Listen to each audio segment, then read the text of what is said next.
Hello दोस्तों, स्वागत है आपका हमारे YouTube channel target exam only में। आज की क्लास में हम सी टेट में ईवीएस का प्रैक्टिस सेट नंबर 12 को करेंगे और इस प्रैक्टिस सेट में मैं आपको 2019 से 2024 तक के सभी प्रीवियस ईयर क्वेश्चंस को करा रही हूँ।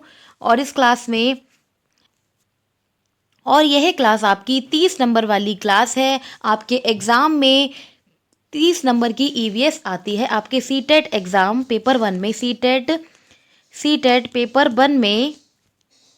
पेपर 1 में जो आपकी ईवीएस आती है वो 30 नंबर की आती है। कितने नंबर की आती है? 30 नंबर की आती है, जिसमें आपकी 15 नंबर की पेडागोजी और 15 नंबर का क्या आता है, सब्जेक्ट आता है, जिसमें आपके 6 विषय दे रखे हैं। मैंने आपको थीम बताई थी, उसके अकॉर्डिंग उसमें से एनसीईआरटी के चैप्टर्स के क्वेश्चंस आते हैं। किसके? एनसीईआरटी के क्वेश्चन के चैप्टर्स आते हैं। और इस क्लास में मैंने आपको अभी तक 11 प्रैक्टिस सेट करा दिए हैं। अगर आपने मेरी क्लास नहीं देखी है तो आप हमारे YouTube channel target exam only पर जाकर वहाँ प्लेलिस्ट के माध्यम से सभी क्लासेस को देख सकते हैं। अब हम अपनी क्लास को शुरू करते हैं। पहला क्वेश्चन क्या है? पहला क्वेश्चन है, नेत्रहीन छात्रों के लिए शिक्षण सामग्री ब्रेल लिपि में है, ब्रेल लिपि पर आधारित है। ब्रेल लिपि यहाँ पर होगा, ब्रेल लिपि कितने बिंदुओं पर आधारित है? यहाँ पर होगा डैश, ब्रेल लिपि कितने बिंदुओं पर आधारित है। तो इसमें हमें बताना है कि ब्रेल लिपि कितने बिंदुओं पर आधारित है। ऑप्शन ए है 4, ऑप्शन बी है 6, ऑप्शन सी है 8, ऑप्शन डी क्या है 2। तो इस क्वेश्चन का करेक्ट आंसर क्या होगा? आंसर बताइए। बहुत इजी क्वेश्चन है और ये आपने सबने बहुत पहले से ही पढ़ा है कि ब्रेल लिपि में कितने बिंदु होते हैं। तो इसका करेक्ट आंसर हो जाएगा option number B. Option number B correct हो जाएगी। ब्रेल लिपियों में बिंदुओं की संख्या 6 होती है। ऑप्शन बी करेक्ट हो जाएगा। अगला क्वेश्चन देखते हैं। क्वेश्चन नंबर 2 क्या है? क्वेश्चन नंबर 2 है, बावड़ी का अर्थ क्या है? क्वेश्चन नंबर 2 क्या है? बावड़ी का अर्थ क्या है? तो इसका आंसर बताइए, बावड़ी किसे कहते हैं? ऑप्शन ए है कुआं, ऑप्शन बी है सीढ़ीदार कुआं, ऑप्शन सी है तालाब, ऑप्शन डी है झरना। तो इस क्वेश्चन का करेक्ट आंसर क्या होगा? बावड़ी किसे कहते हैं? बावड़ी का अर्थ क्या है? क्वेश्चन नंबर 2 का करेक्ट आंसर बताइए। तो क्वेश्चन नंबर 2 का करेक्ट आंसर हो जाएगा ऑप्शन नंबर वी। तो क्वेश्चन नंबर 2 का करेक्ट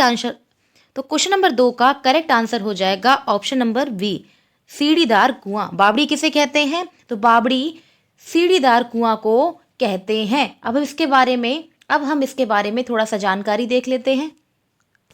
तो बावड़ी क्या होता है? बावड़ी को कहते हैं सीढ़ीदार कुआं। क्या कहते हैं? सीढ़ीदार कुआं कहते हैं।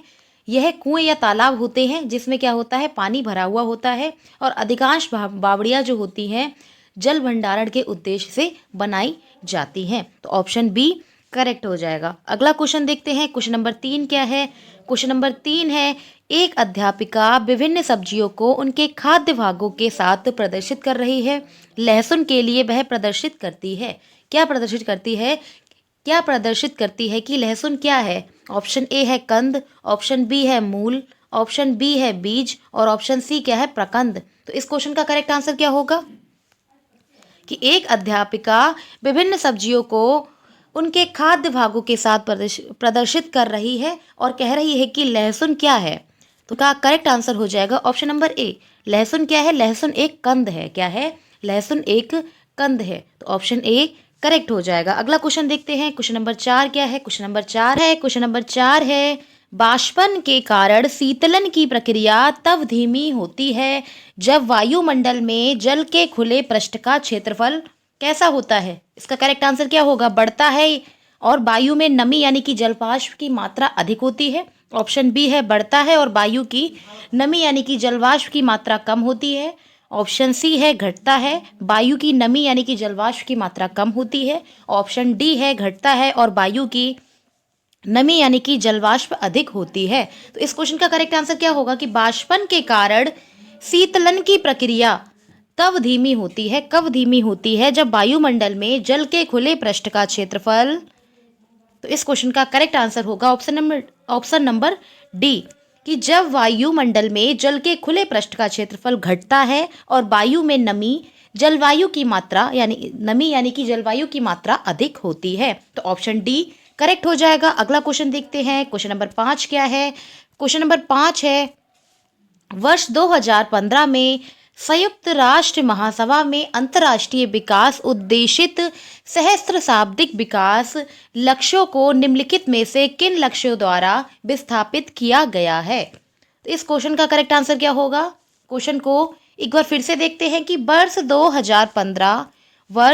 2015 में संयुक्त राष्ट्र महासभा में अंतर्राष्ट्रीय विकास उद्देशित सहस्त्र शाब्दिक विकास लक्ष्यों को निम्नलिखित में से किन लक्ष्यों द्वारा विस्थापित किया गया था। ऑप्शन ए है पर्यावरणीय विकास लक्ष्य, ऑप्शन बी है लिंग समानता लक्ष्य, ऑप्शन सी है सतत विकास लक्ष्य और ऑप्शन डी क्या है सामाजिक विकास लक्ष्य। तो इस क्वेश्चन का करेक्ट आंसर क्या होगा। क्वेश्चन नंबर 5 का करेक्ट आंसर बताइए। यह क्वेश्चन सभी इंपॉर्टेंट है। 2024 में ये क्वेश्चन सभी पूछे गए हैं। उसमें काफ़ी पेपर हुए थे, शिफ्ट में हुए थे, तो शिफ्ट के थ्रू आपके उसमें काफ़ी प्रीवियस ईयर पेपर हैं। तो ये आपका 2024 के ही प्रीवियस ईयर क्वेश्चन मैं आज करा रही हूँ। तो इस क्वेश्चन का करेक्ट आंसर क्या होगा। तो इस क्वेश्चन का करेक्ट आंसर हो जाएगा ऑप्शन नंबर सी सतत विकास लक्ष्य। क्या होगा, ऑप्शन नंबर सी करेक्ट हो जाएगा। अगला क्वेश्चन देखते हैं, क्वेश्चन नंबर 6 क्या है। क्वेश्चन नंबर 6 है, निम्नलिखित में से किसके लिए शब्द तेल प्रयुक्त होता है। निम्नलिखित में से तेल शब्द किसके लिए प्रयुक्त होता है। तो ऑप्शन ए है पेट्रोल और कच्चा तेल, ऑप्शन बी है डीजल और पेट्रोल, ऑप्शन सी है कच्चा तेल और डीजल, ऑप्शन डी क्या है पेट्रोल डीजल और कच्चा तेल। क्वेश्चन का करेक्ट आंसर क्या होगा। क्वेश्चन नंबर 6 का करेक्ट आंसर बताइए। तो क्वेश्चन नंबर 6 का करेक्ट आंसर हो जाएगा ऑप्शन नंबर डी। क्या होगा, करेक्ट आंसर हो जाएगा option number D petrol diesel और कच्चा तेल को तेल कहते हैं। ऑप्शन डी करेक्ट हो जाएगा। अगला क्वेश्चन देखते हैं, क्वेश्चन नंबर 7 क्या है। क्वेश्चन नंबर 7 है, निम्नलिखित में से भारत के संघ शासित प्रदेशों का युगल चुनिए।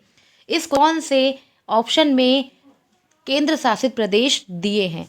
तो आपको पता ही होगा आपको पता ही होगा भारत देश में आपको पता ही होगा भारत देश में 28 राज्य हैं। क्या है, 28 राज्य हैं और 8 केंद्र शासित प्रदेश हैं। 8 क्या हैं, 8 केंद्र शासित प्रदेश हैं। तो इस क्वेश्चन में हमें सही आंसर बताना है। सही आंसर बताइए। ऑप्शन ए है नागालैंड अरुणाचल प्रदेश, ये गलत हो जाएगा क्योंकि ये राज्य है। ऑप्शन सी है दिल्ली उत्तराखंड, इसमें ये यूटी है और ये क्या है, ये राज्य है, ये भी गलत हो जाएगा। ऑप्शन डी है लद्दाख, ये क्या है आपका यूटी यानी कि केंद्र शासित प्रदेश, और मिजोरम एक राज्य है। तो इस क्वेश्चन का करेक्ट आंसर क्या होगा। तो इस क्वेश्चन का करेक्ट आंसर हो जाएगा ऑप्शन नंबर बी। क्या होगा, ऑप्शन नंबर बी लक्षद्वीप और चंडीगढ़ क्या है केंद्र शासित प्रदेश हैं। तो ऑप्शन बी करेक्ट हो जाएगा। अगला क्वेश्चन देखते हैं, क्वेश्चन नंबर 8 क्या है। क्वेश्चन नंबर 8 है, निम्नलिखित में से कौन सा या से कथन जल विभाजन प्रबंधन के संदर्भ में सही है। निम्नलिखित में से कौन सा कथन जल विभाजन प्रबंधन के संदर्भ में सही है। तो इस क्वेश्चन का करेक्ट आंसर क्या होगा। ऑप्शन ए है भूमिगत और सतही जल का संरक्षण, ऑप्शन बी है इसे व्यक्तिगत स्तर पर संभाला जा सकता है, ऑप्शन सी है योजना बनाने के लिए निधि कोष आवंटन का निर्धारण करना, और ऑप्शन डी क्या है जल के संरक्षण हेतु जल विभाजन पॉलिसी का गठन करना। तो इस क्वेश्चन का करेक्ट आंसर क्या होगा। क्वेश्चन नंबर 8 का करेक्ट आंसर बताइए। तो क्वेश्चन नंबर 8 का करेक्ट आंसर हो जाएगा ऑप्शन बी है पहाड़ों पर निवास करने वाली एक जनजाति, ऑप्शन सी है पठार क्षेत्र में निवास करने वाली एक जनजाति, और ऑप्शन डी है नदियों के समीप एक रहने वाली एक जनजाति। तो इस क्वेश्चन का करेक्ट आंसर क्या होगा। क्वेश्चन नंबर 10 का करेक्ट आंसर बताइए। तो क्वेश्चन नंबर 10 का करेक्ट आंसर हो जाएगा ऑप्शन नंबर बी पहाड़ों पर निवास करने वाली एक जनजाति। तो ऑप्शन बी करेक्ट हो जाएगा। अगला क्वेश्चन देखते हैं, क्वेश्चन नंबर 11 क्या है। क्वेश्चन नंबर 11 है, भारत की राजधानी की स्थिति के सापेक्ष चंडीगढ़ यानी कि पंजाब की राजधानी और देहरादून यानी कि उत्तराखंड की राजधानी दिशाएं क्रमशः हैं। इस क्वेश्चन में हमें बताना है कि भारत की राजधानी क्या है। भारत की राजधानी है दिल्ली। इसके सापेक्ष हमें चंडीगढ़ और देहरादून की दिशाओं के बारे में बताना है। तो इसको हम मैप के थ्रू समझ लेते हैं। यहाँ पर हमारा है दिल्ली, यहाँ पर क्या है दिल्ली, और इसके सापेक्ष हमें देहरादून और चंडीगढ़ यानी कि पंजाब के बारे में बताना है। तो यहाँ पर हम दिशाएं देख लेते हैं। दिशाएं मैंने आपको बताई हैं, यहाँ पूरब है, यहाँ पश्चिम है, यहाँ उत्तर है और यहाँ क्या है, दक्षिण। तो हम दिल्ली पर ही ये दिशाएं को हम दिल्ली पर ही अपनी दिशाओं को बना लेते हैं। ठीक है, ठीक है। तो यहाँ से हमारी ये हो गई दिल्ली। ठीक है, ये हमारी दिल्ली हो गई और यहाँ से हमने क्या किया, दिशाओं को बना लिया। ठीक है, अब हमें क्या बताना है, क्वेश्चन में हमें देहरादून की स्थिति बतानी है और चंडीगढ़ की स्थिति को बताना है। तो मैंने आपको क्या बताया था, मैंने आपको बताया था कि राइट हैंड पे क्या है, पूर्व, लेफ्ट पे पश्चिम, ऊपर उत्तर है और नीचे क्या है, दक्षिण। तो हमें बताना है दिल्ली के सापेक्ष उत्तराखंड, उत्तराखंड देहरादून कहाँ है, तो ये हो जाएगा, तो ये कहाँ है, तो ये हो जाएगा उत्तर पूरब, क्या हो जाएगा, उत्तर पूरब। ठीक है, और यहाँ पर चंडीगढ़ कहाँ हो जाएगा, तो चंडीगढ़ हो जाएगा उत्तर पश्चिम, क्या हो जाएगा, चंडीगढ़ क्या हो जाएगा, चंडीगढ़ हो जाएगा उत्तर पश्चिम में। कहाँ हो जाएगा, चंडीगढ़ हो जाएगा उत्तर पश्चिम में। तो इस क्वेश्चन का करेक्ट आंसर क्या होगा। अब हम क्वेश्चन पे चलते हैं अपने।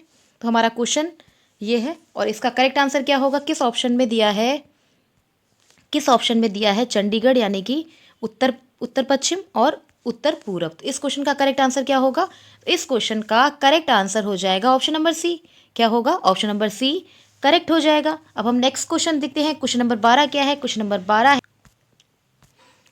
12 है निम्नलिखित में से कौन सा महत्वपूर्ण कारक है जो पदार्थ के दुरुपयोग में योगदान देता है।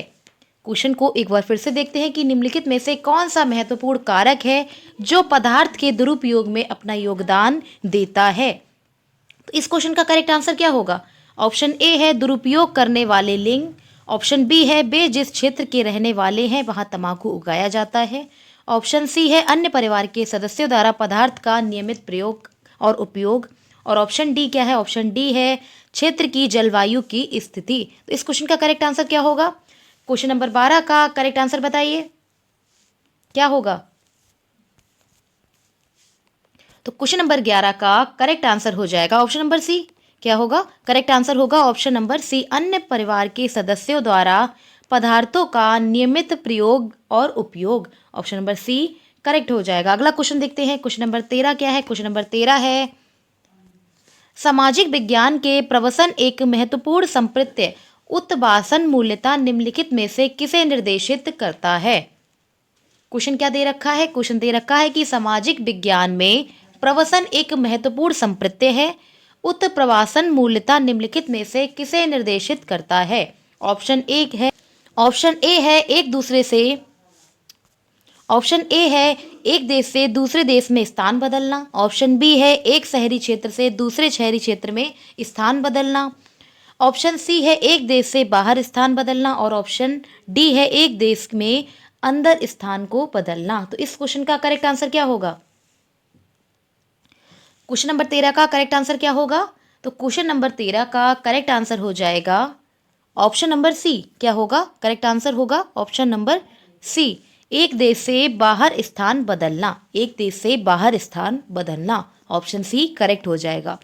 नेक्स्ट क्वेश्चन देखते हैं। क्वेश्चन नंबर 14 क्या है, क्वेश्चन नंबर 14 है वह स्थान जहां चांगपा अपनी भेड़ें और बकरियां रखती हैं कहलाता है। वह स्थान जहां चांगपा जनजाति अपनी भेड़ों को और अपनी बकरियों को रखती है वह स्थान क्या कहलाता है। तो इस क्वेश्चन का करेक्ट आंसर क्या होगा। ऑप्शन ए है रेवो, ऑप्शन बी है लेखा, ऑप्शन सी है सेड, ऑप्शन डी क्या है पेन। तो इसका करेक्ट आंसर क्या होगा। चांगपा जनजाति मैंने आपको कहाँ बताई थी, चांगपा जनजाति कहाँ रहती है। तो चांगपा जनजाति जो होती है वो कहाँ रहती है, वो लेह लद्दाख में रहती है। कहाँ रहती है, लेह लद्दाख में रहती है, लेह लद्दाख में रहती है। और यहाँ भेड़ों और बकरियों के रहने के स्थान को क्या कहते हैं, तो भेड़ों और बकरियों के रहने के स्थान को कहा जाता है लेखा। क्या कहा जाता है, लेखा कहा जाता है। ठीक है, तो ऑप्शन बी करेक्ट हो जाएगा। अब क्वेश्चन में पूछा जा सकता है कि रेवो किसे कहते हैं, क्वेश्चन में पूछा जा सकता है कि रेवो किसे कहते हैं। तो रेवो एक शंकु आकार का तब्बू होता है। क्या होता है, रेवो क्या होता है, रेवो एक शंकु आकार का क्या होता है, तंबू होता है। क्या होता है, तंबू होता है। ठीक है, हमें ना चाहिए ले तो इस क्वेश्चन का करेक्ट आंसर क्या होगा। क्वेश्चन नंबर 14 का करेक्ट आंसर क्या होगा? तो क्वेश्चन नंबर 14 का करेक्ट आंसर हो जाएगा ऑप्शन नंबर बी, लेखा। नेक्स्ट क्वेश्चन देखते हैं। क्वेश्चन नंबर 15 क्या है? क्वेश्चन नंबर 15 है, निम्नलिखित में से कौन से पद पर्यावरण अध्ययन शिक्षक की विशेषता की व्याख्या करते हैं? निम्नलिखित में से कौन से पर्यावरण अध्ययन के शिक्षक की विशेषताओं के रूप में व्याख्या करते हैं? तो इस क्वेश्चन का करेक्ट आंसर क्या होगा? ऑप्शन ए है विषय वस्तु संचारक, ऑप्शन बी है अधिगम सहजकर्ता, ऑप्शन सी है सह अधिगमकर्ता, ऑप्शन डी क्या है व्यवहार रूपांतरकर्ता, ऑप्शन ई क्या है विषय वस्तु संचारक। इस क्वेश्चन का करेक्ट आंसर क्या होगा? क्वेश्चन नंबर 15 का करेक्ट आंसर क्या होगा? तो क्वेश्चन नंबर 15 का करेक्ट आंसर हो जाएगा बी और सी। क्या होगा? क्वेश्चन नंबर 15 का करेक्ट आंसर हो जाएगा बी और सी।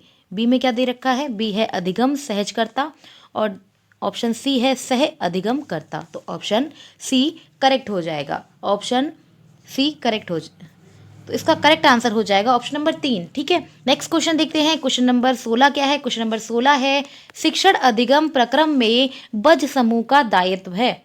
शिक्षण अधिगम प्रक्रम में बज समूह का दायित्व है। तो इस क्वेश्चन का करेक्ट आंसर क्या होगा?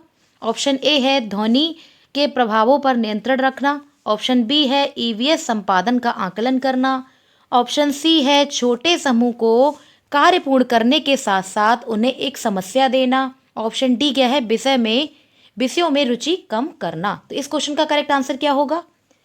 क्वेश्चन नंबर 16 का करेक्ट आंसर क्या होगा?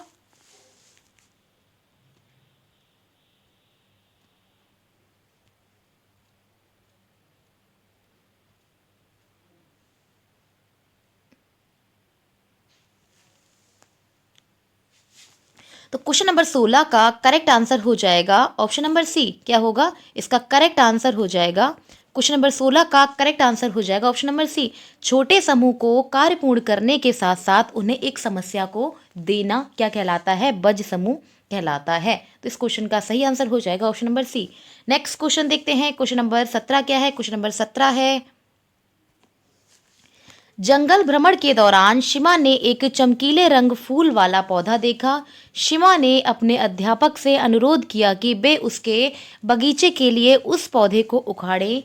अध्यापक ने उत्तर दिया कि हर सुंदर फूल और पौधों को नहीं तोड़ा जाना चाहिए, यह एक दुर्लभ पौधा है और अगर सभी विद्यार्थी जंगल से पौधों को तोड़ने लगे तो प्रजातियां नष्ट हो सकती हैं। अध्यापक पर्यावरण अध्ययन शिक्षक के लिए निम्नलिखित में से किस उद्देश्य को पूर्ण करने का प्रयास कर रहा है? तो इस क्वेश्चन का करेक्ट आंसर क्या होगा? ऑप्शन ए है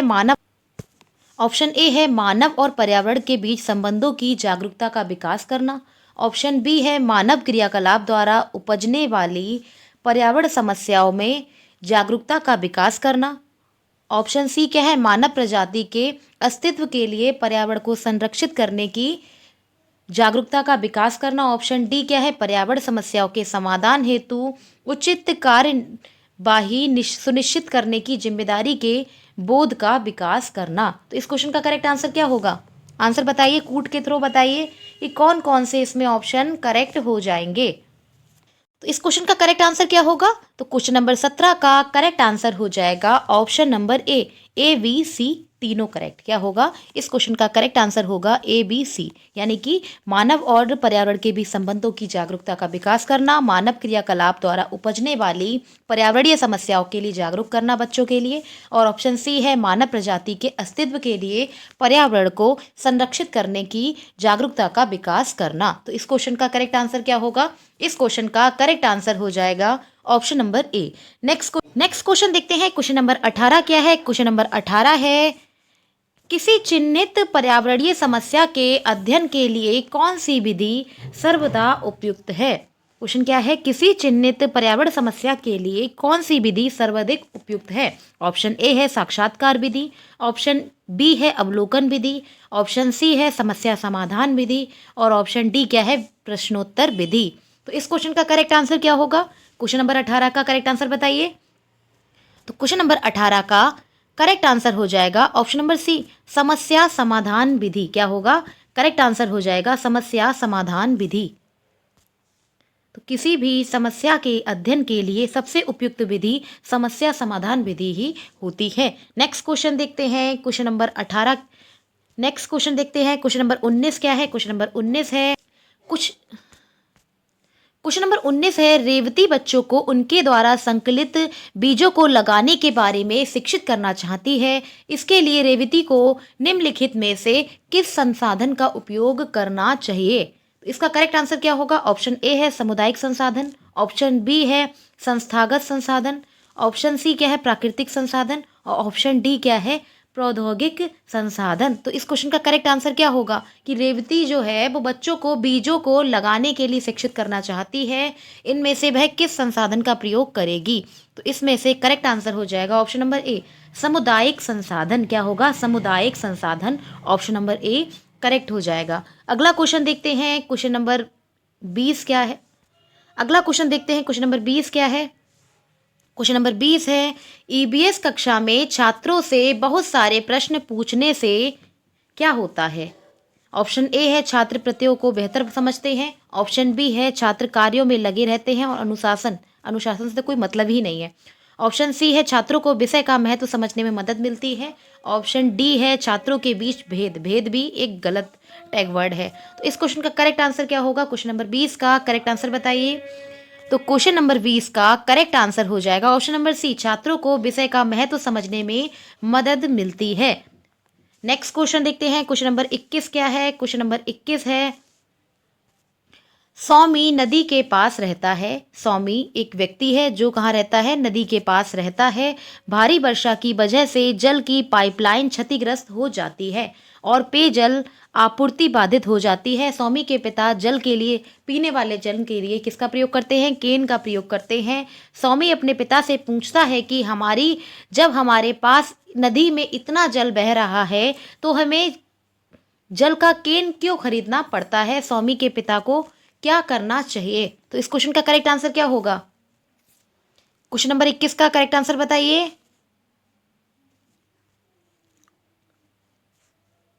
तो क्वेश्चन नंबर 21 का करेक्ट आंसर हो जाएगा ऑप्शन नंबर डी कि सौमी से कहना चाहिए कि वो नदी के जल और केन के जल दोनों को गिलास में भर के रखे और उसका अवलोकन करके उनमें अंतर करके लिखे। तो इस क्वेश्चन का करेक्ट आंसर हो जाएगा option number D. Next question देखते हैं, क्वेश्चन नंबर 22 क्या है? क्वेश्चन नंबर 22 है प्रभावी विचार विमर्श किसे कहा जाता है? ऑप्शन ए है मूल विषय वस्तु से हट जाना, ऑप्शन बी है सहभागिता को प्रोत्साहित करना, ऑप्शन सी क्या है आलोचना शामिल करना, ऑप्शन डी क्या है सर्वोत्तम दृष्टिकोण की पहचान करने में मदद करना। तो इस क्वेश्चन का करेक्ट आंसर क्या होगा? क्वेश्चन नंबर 22 का करेक्ट आंसर बताइए कि प्रभावी विचार विमर्श किसे कहा जाता है? तो इस क्वेश्चन का करेक्ट आंसर हो जाएगा ऑप्शन नंबर बी सहभागिता को प्रोत्साहित करना। किसको? सहभागिता को प्रोत्साहित करना, जिससे बच्चे क्या, ठीक है, इसके माध्यम से बच्चे क्या करें? भाग लें, ज़्यादा से ज़्यादा भाग लें और इससे क्या हो? प्रोत्साहित हो। तो इस क्वेश्चन का करेक्ट आंसर हो जाएगा option number B. Next question देखते हैं, क्वेश्चन नंबर 23 क्या है? क्वेश्चन नंबर 23 है कक्षा 5 ने विद्यालय के उद्यान में कुछ पौधे लगाने की योजना बनाई।